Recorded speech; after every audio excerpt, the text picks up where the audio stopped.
It's always good to get a reminder that we're still learning to live with AI. And here, this is from Microsoft. This is a leaked memo as reported by Business Insider that Microsoft is pushing staff to use internal AI tools more and may consider this in reviews.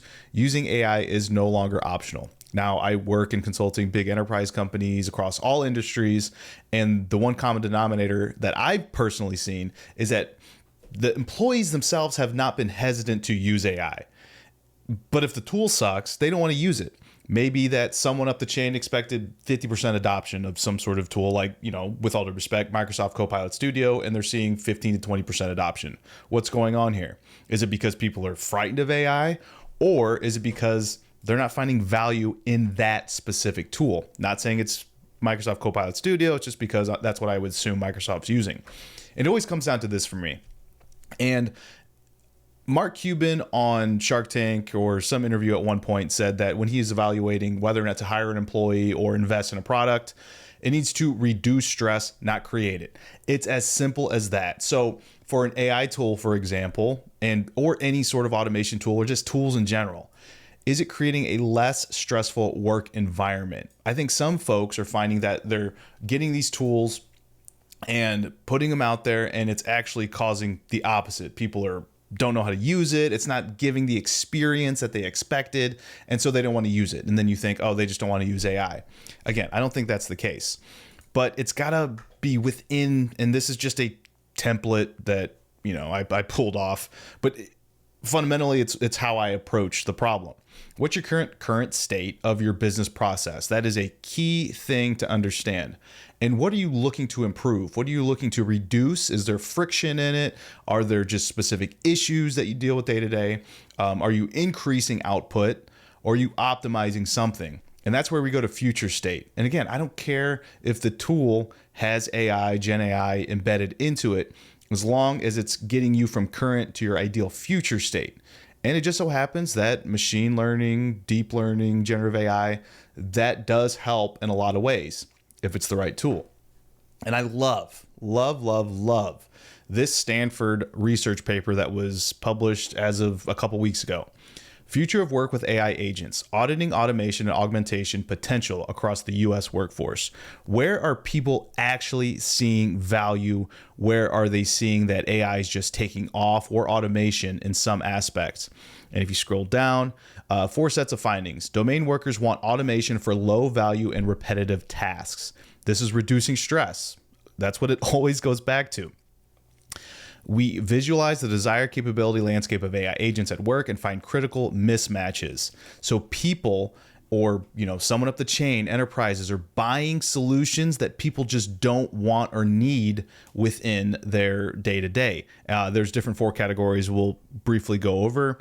The human agency scale provides a shared language to audit AI use at work and reveals distinct patterns across occupations. Again, I'm having a number of conversations across all industries, different people, and there's a lot of common denominators as outlined in this paper.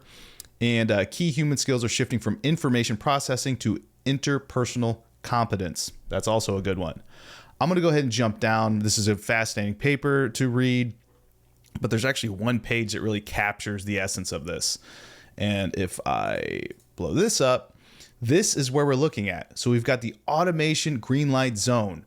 Need to invest here. This is where people like it. So you can see an example. Mechanical engineers read and interpret reports.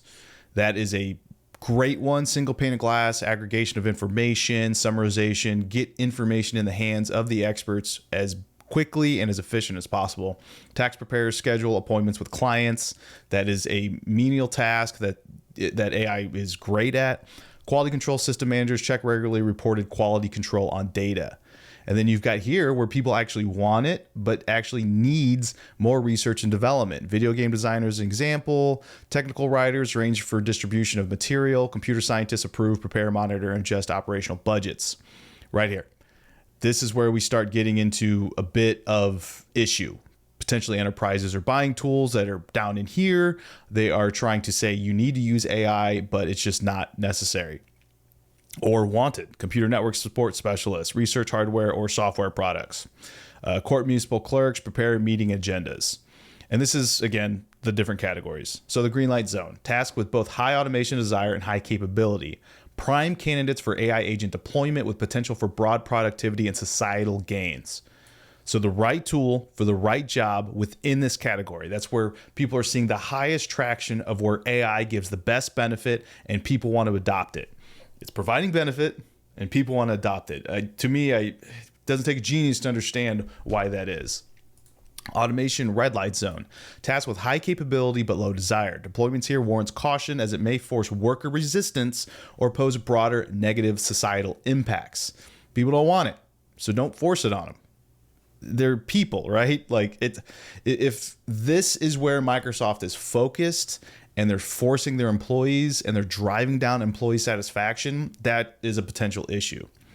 Research and development opportunity zone. Tasks with high desire but currently low capability. These represent promising directions for AI research and development.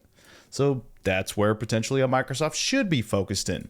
And low priority zone, tasks with both low desire and low capability. These are less urgent for AI agent development.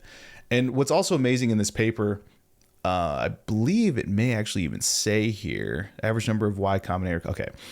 Somewhere in this paper, it does talk about where there is a lot and too many startups that are focusing here in the red light zone where people just don't want it and it's going to be resistant to it.